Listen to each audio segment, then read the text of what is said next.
Alam nyo mga kaibigan, mga kababayan, bago namin i-endorse sa iba ang produkto ng DXE, kami po mismo muna ang unang sumubok.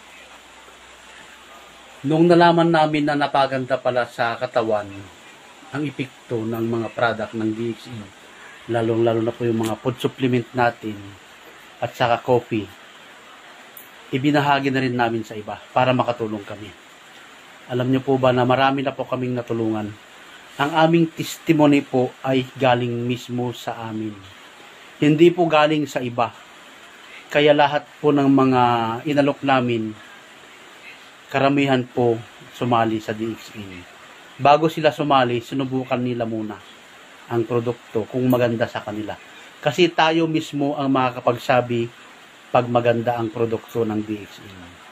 Alam nyo, magto 2 years pa lang kami, nasa 18 months pa lang po kami sa DXE.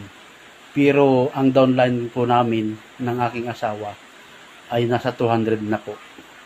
Lahat ng mga downline po namin na yon, sinubukan nila lahat ang product. Nung nalaman nilang maganda ang produkto, sa kanila pinasok. Hindi naman namin gagawing business ito kung hindi maganda. Ayaw natin mapahiya sa ating mga kapwa, sa ating mga kababayan.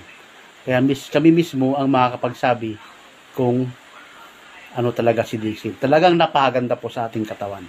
Lalong-lalo na po yung may mga karamdaman. Yung may mga diabetes, may mga goiter, rheuma, may mga uric acid, high blood, or anumang klaseng sakit yan, kaya pong pagalingin ni DXE product. Basta maniwala lang po tayo at magdasal sa itaas. Kaya ikaw kaibigan, mag-DXE ka na.